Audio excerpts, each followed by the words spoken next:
Hello everybody and welcome to the Waxwing Beginner Guitar Series. I am Elliot and Waxwing is my music school. We're going to begin with a series that I like to call Things Everyone Should Know Before Their First Guitar Lesson. As the title suggests, we're going to assume that you know nothing about the guitar, that you are completely fresh, and that you don't even have an instrument yet.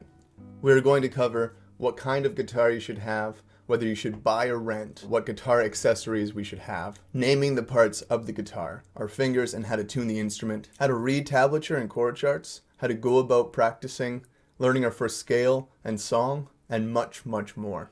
If you already have a guitar and a little experience, please don't get discouraged. There'll be a lot more practical lessons, including some intermediate and advanced lessons to come once all the basics are covered and everybody is up to speed. I decided to make this series because often in the first one-on-one lesson with a student, there's quite a bit of time spent handling a lot of logistical things, getting to know the instrument, how to read tablature and chord charts. So I decided to make a few videos describing a lot of these things that would be really nice if students knew beforehand. You don't need to know any of these things to take your first lesson. You can come in completely fresh, not knowing anything about the guitar. But these videos will act as a very good primer so that you can come into your first lesson feeling like you have some knowledge of the instrument. You might know already how to play a few chords, your first scale, even a little bit of your first song, and we can jump right into handling things like technique and practice issues and formulating a practice plan specifically tailored to you and your interests.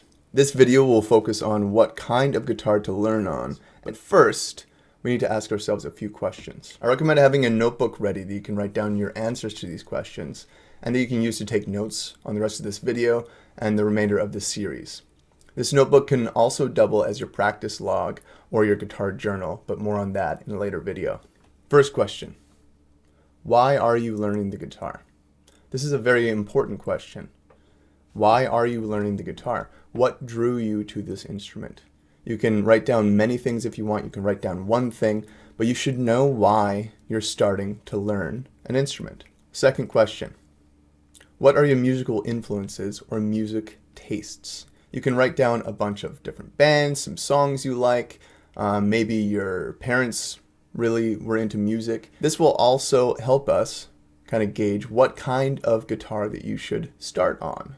Right? Maybe you're really into rock and roll or punk rock or heavy metal music. I'm not going to recommend you get a acoustic guitar to start. Right? Maybe you're really into classical guitar, fingerstyle guitar. Maybe then you want to get a classical guitar.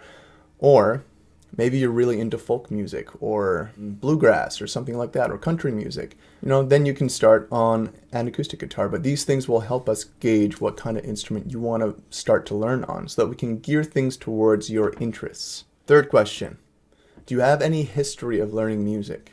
Have you learned any other instruments or at least started them? Have you picked up a guitar before? You can write down yes or no. You can write down yes, I've played piano for 3 years, or 1 year I learned recorder in grade 6. And you can write down what you remember from learning these things. Do you remember how to read music? Right, reading notes on the page, on the staff. It's very important to know. Had somebody shown you several guitar chords before? This is very valuable information for you to know and for any teacher to know as well. Fourth question. There's 2 parts to this question. The fourth question is, what are your long-term goals for learning guitar? And this could be as extravagant as I want to be a rock star, I want to be a pop star, as simple as I want to learn how to play my favorite song, probably a little bit more manageable, but we should have a goal as why you're, not only why do you want to learn how to play, but where do you see it going? This will likely change over time. It's totally okay, but we should at least have an idea of where you want to go. Next, part B is, what are your short-term goals? What do you think you could accomplish in 1 year of playing guitar? What do you think you could accomplish in 3 months of playing the guitar? What are your expectations? Question 5. What is your time commitment? Now, I'm not talking about how long you're going to commit to learning how to play the guitar.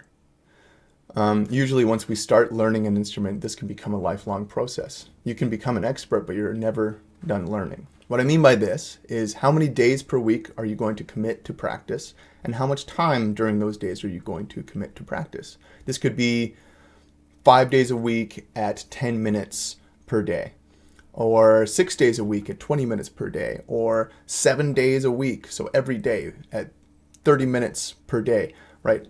Your time commitment is up to you. I would recommend not doing any less than 4 days a week. If you can do it, I would recommend 7 days a week, because our memory and the way that we learn really just builds day to day. If we take days off, 1 or 2 isn't that big of a deal, but if we're only practicing once or twice a week, we're not really giving ourselves the best leg up. We need to make a commitment to ourselves about how much time we're going to spend practicing. And this will directly correlate to how fast you're going to be meeting your short-term goals and even your long-term goals. The 5th question is something that we're going to be handling in some further videos, but something that you should ask yourself is, do you need a teacher? I am a guitar teacher. I'm obviously going to say yes, you should have a guitar teacher, but this is something that you need to be very honest with yourself about. How do you learn? Do you learn really well from watching hundreds of YouTube videos, or do you learn better when you have somebody showing you directly in person what you need to do? Are you very accountable to yourself? Right? Some people can be very accountable to themselves. In my experience, these people are very rare. Usually people need to have a commitment to somebody, right? Like a teacher. These 6 questions are very important when we start to learn the guitar, or really when we start to learn any new endeavor. We should know why we're doing it, what our goals are, and how much time we're willing to commit to it. All of these answers may change over time, and that is totally okay. Feel free to update your answers as you see fit as time goes on. The name of the game is growth and change, after all. Now to the main part of this video lesson. I often get the question from aspiring students, do I need a guitar to begin learning? The short answer is yes. I say yes because with any other skill that you're going to be building, you wouldn't go into it without having the main aspect. If you're going to be learning how to play basketball, you can't really learn how to play basketball without having a basketball or having a hoop. You can't learn how to play soccer without having a soccer ball. Right? How are you going to learn how to play hockey if you don't have a hockey stick and a puck and a net? Now, this sports analogy might not hit home with everybody, but the concept is still the same. In order to learn an instrument, we need to have an instrument to practice on regularly. So if you need to have an instrument in order to learn, the next question is, what kind of guitar should I have? I will only be covering the main or the most common types of guitars that are out there, so we can kind of get an idea of the differences and what we are looking for. These will include the acoustic steel string, which is a 6-string guitar, the electric guitar, which is also a 6-string guitar, and the classical or nylon string, which is also a 6-string guitar. Okay, before we start talking about the different types and kinds of guitar, we have to talk about the different parts of the guitar, just so we have a reference point when we start talking about the differences between them. In order to do that, I'm going to use this standard 6-string steel string acoustic guitar so that we can get an idea of the commonalities between these instruments.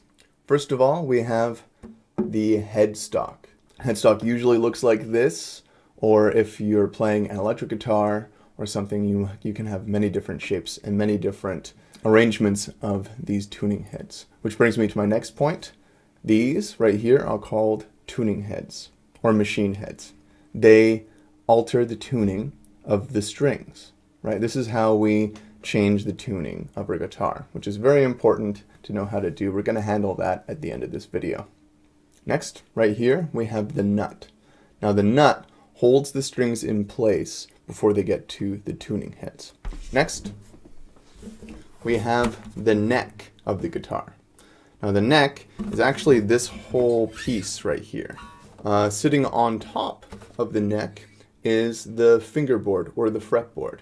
Now the fretboard, as you might have seen, has all of these metal bars going down, right, all the way, and they're getting closer and closer all the way to the end here. Now the frets themselves are how we change the pitch of the note on each string.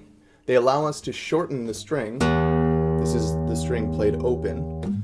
If I play it here, you may hear that pitch is going up. The frets allow us a very easy reference point to shortening that string and making that pitch higher.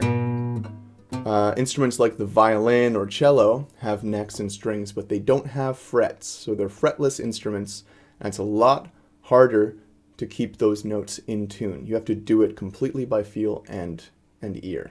Now we have the body of the guitar. Now, it totally depends on what kind of guitar you're playing. These can look very different, but really it's just the main part of the guitar that's going to be sitting either directly in front of you or sitting on your leg or what have you.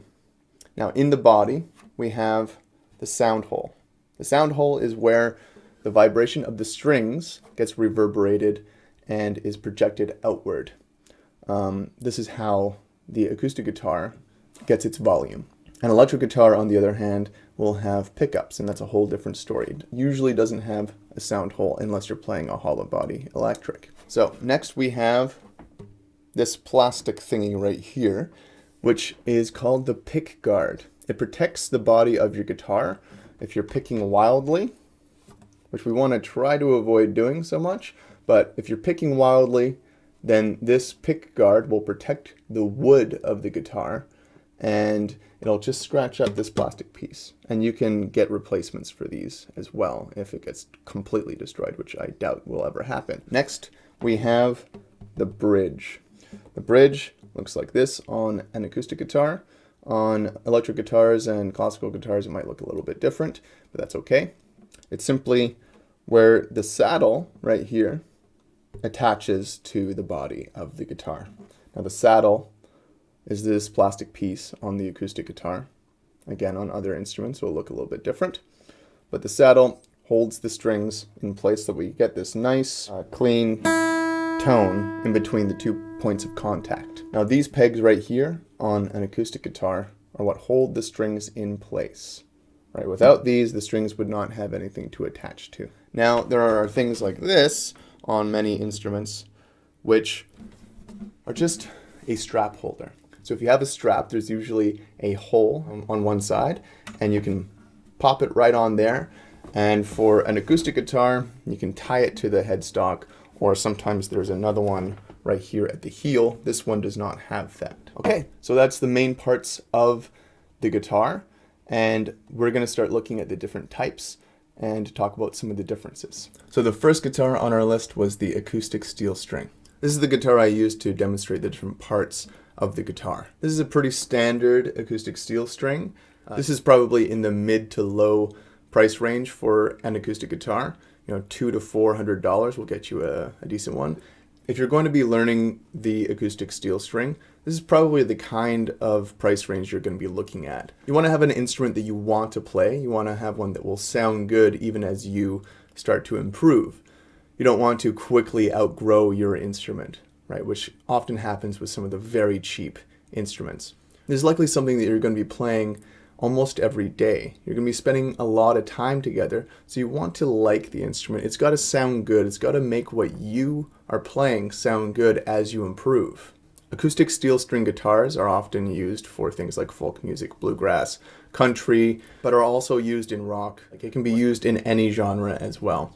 You don't necessarily have to start playing this one. Many people argue that you should begin with the acoustic guitar because one of the features is that the strings are a little bit thicker than, say, an electric guitar. You can build up a lot of finger strength by just practicing on this. That's also one of the drawbacks, is that if you are learning guitar at a young age, perhaps your hands aren't really strong enough to really push down the steel string guitar, where an electric guitar might be a little bit easier to play. Also, you can get quite a bit more volume because you're plugging into an amplifier. Now, acoustic steel strings, there are many variations of these, one of which you can actually get an electric acoustic. Right? This usually has a pickup on the inside here that will pick up all the vibrations. There's usually a mixer right here that you can turn the volume up and down and some of the other frequencies. Sometimes they even have a built-in tuner. And right here, where there's a knob for the strap, there's often a hole where you can plug in and you can go directly into an amplifier or a mixer. Next thing is just hearing the sound of the instrument. You'll notice that it's a little bit more treble, a little bit more twang, but has a very bright sound to it.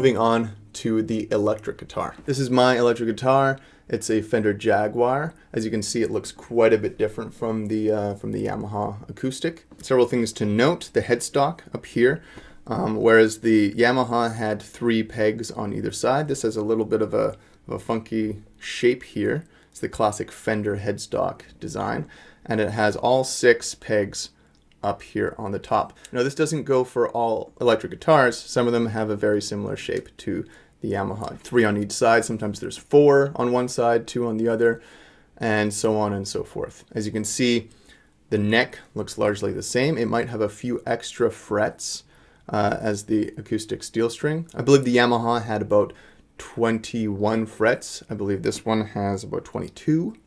There's often a little bit of difference between the number of frets between different guitars. You might want to look into this when you're looking to pick one up. There are some electric guitars that even have 24 frets, which would give it a full 4-octave range. Some other things to note with an electric guitar, the way it sounds,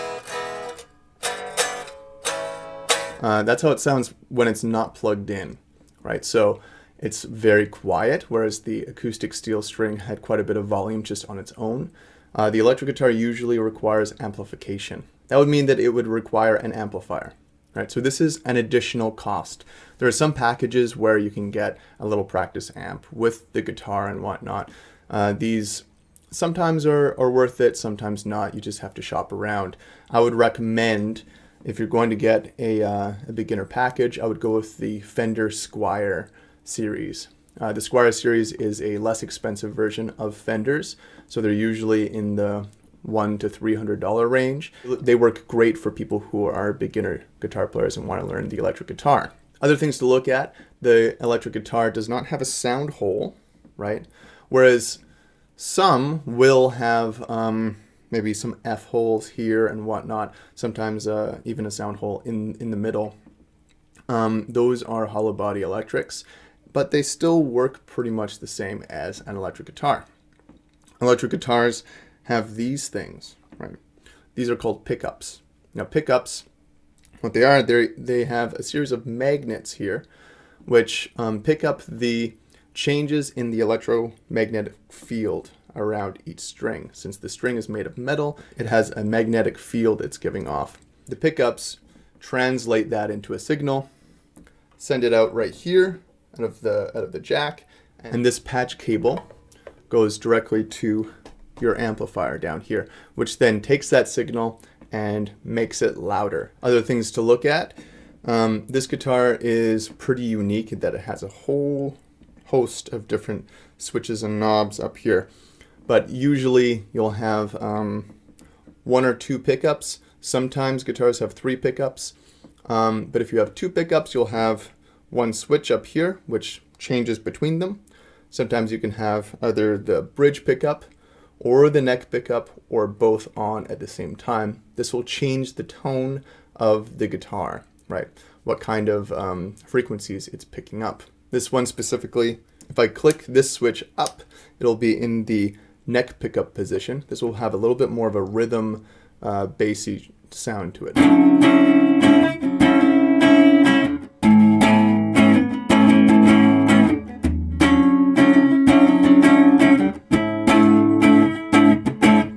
So that has a little bit more of a bassy treble sound. I should note that I'm not going into anything else but my amplifier over here. The amplifier I'm going through is a 1965 Fender Deluxe with no reverb in it. So it's just a simple volume knob, treble knob, bass knob, nothing else. Right? If I switch this knob down, we'll likely be on the treble knob now. You can hear the difference there.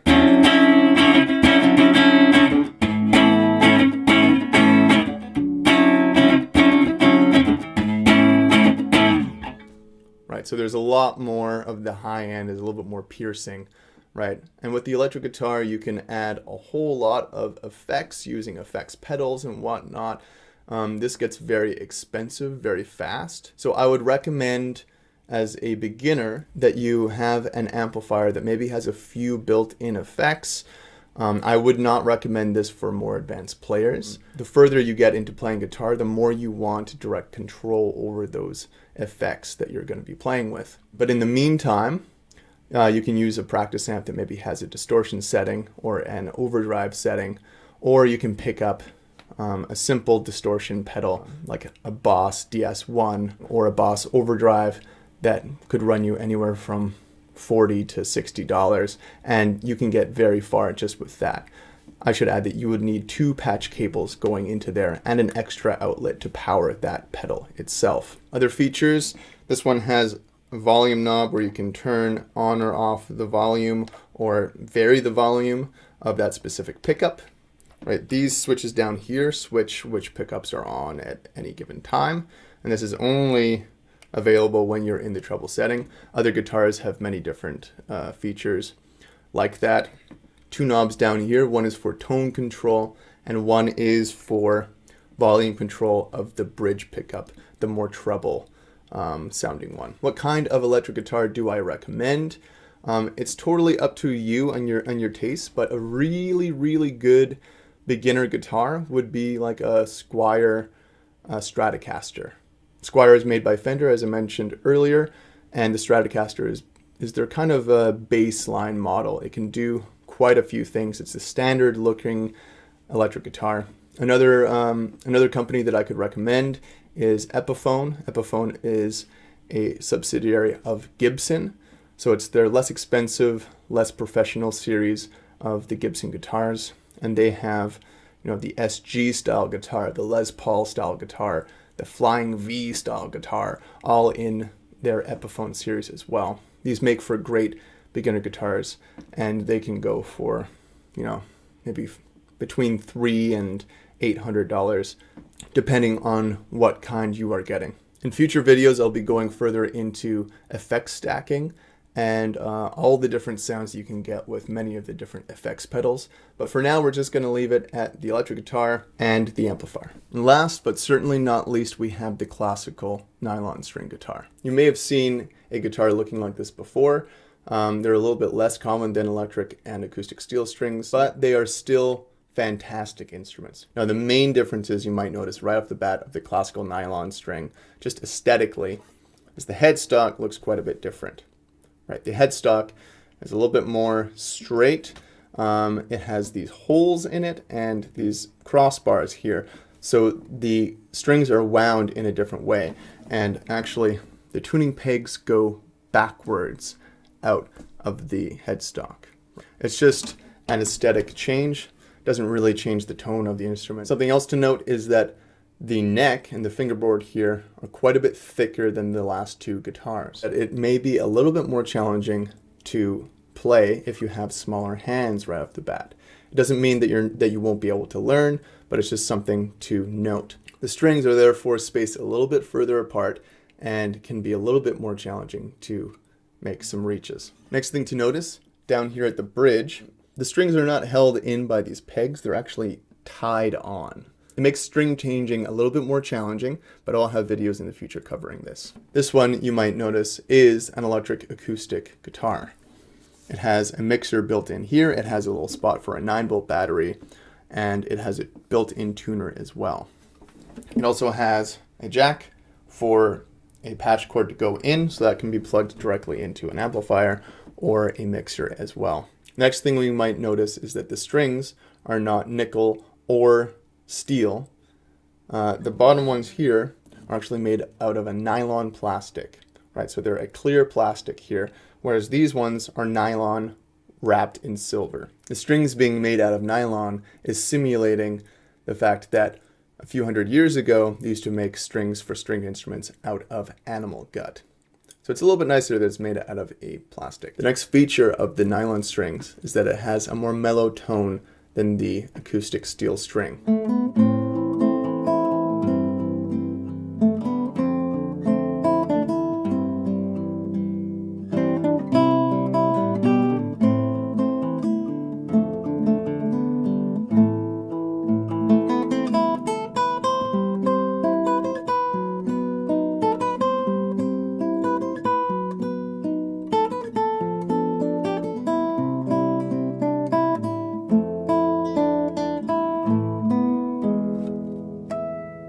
As you could hopefully hear there, it has a little bit more of a mellow tone, a more relaxing timbre to it. The classical nylon string guitar is not used only for playing classical music, although if we were to begin learning on such an instrument, we would probably want to learn how to play in a classical style. For instance, you may notice that on my right hand I have quite long fingernails. This is in order to play classical technique. It is not required whatsoever of you that you grow long nails on your right hand. In fact, it is very important that you keep your left hand nails very short. So that concludes our overview of the main types of common guitars. The next question that we should ask is, should you buy or rent your instrument?